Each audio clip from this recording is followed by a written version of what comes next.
Are you thinking about buying or selling in 2024, this late, last 2 quarters, as it were? Well, I'm going to talk a little bit about the election today and how that might affect your sale or your purchase. Hi, I'm Michele Replogle with Compass. I work primarily Santa Cruz County, but the election does affect everywhere in the U.S. And I have been doing this for a long time, and I've gotten better about warning buyers and sellers of upcoming events.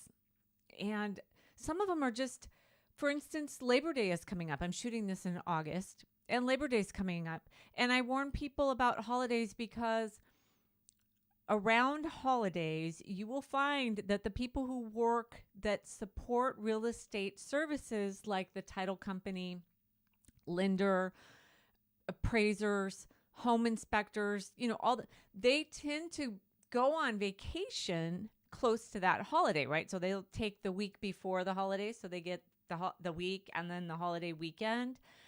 That's what I mean by warning people that things could be a little bumpy around a holiday.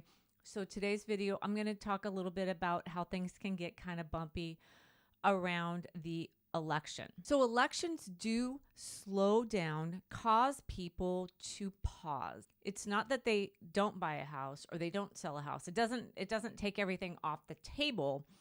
What it does is it just, shifts the attention over to the election and the news cycle and everything that's going on there, and everything just kind of stops. It's not like if you wrote an offer on November 3rd and everybody was voting on the 5th and you wouldn't get an answer until November 10th. It's not like that. It's the whole period around it. So what I recommend is if you're going to go on the market September, early October, because our typical sales cycle right now is about 22 to 25 days in terms of lists to sell. And that's cutting across to all types of listings, bad or other. And then if you're going to purchase, just note that if you're not seeing anything that you think is going to work for you, it may be closer to the election. You see nothing that'll work for you, or you may not even be looking at that point. Then the warning of this is after and an administration is, basically with the election decided upon, you will see real estate change based on that. So you may see more sellers just throw their house on the market because they know they're feeling more certain and they're going to go ahead and sell and move where they were going to move. And that doesn't matter what administration it is so much as there's more certainty. But sometimes an administration can make a difference. We are seeing some changes in the real estate industry that was probably from a past administration kind of coming through. And we didn't really see that coming, which is, it's fine. It is what it is. But what I'm saying is those changes can change the way people feel about their life changes and how they want to change them. So they kind of slow down a little bit in November, the sales. Your listings should pick back up in December, but it's typically a slow time anyway because it's the holiday. But you may see a few that come on that they were just like, I decided I wanted to sell in August, but I've decided to wait till after the election to put my house on the market. And I don't care if it's Christmas time. I'm going to sell during, I'm ready to go. Probably more than likely you'll see more listings in January. And next year they predict a rise. There's pundits that I follow that after the election, just because now we'll have 4 years of who we know is going to be in office, and people will feel more secure in making their changes to their home or their situation. So mortgage rates don't go down too much. We think they might go in September because it's looking really good. But of course, you know how I feel about predictions.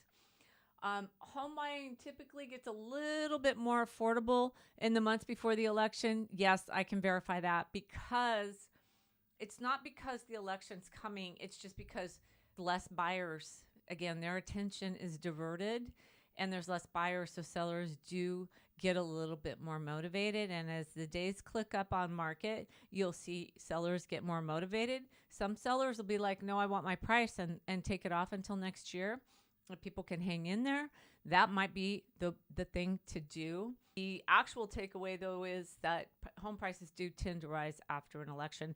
And I have seen that. Again, it's back to the certainty quotient of that, of people. I'm not saying either or whoever gets elected. I'm just saying that once something is decided, people feel more certain about the decisions that they're going to make and don't feel as less unsettled about what's happening in, the current political environment. So I'm telling you, there's a couple months of probably a good market for you, especially if the interest rates are going down. Seller and buyer, there's still some good opportunities here too. And I've been talking in my other videos is that for some homes, perfectly fine homes, they've just been sitting. There's probably some negotiation that can happen there. So just note, as we go into the fall season, things may be a little quiet if you're a seller.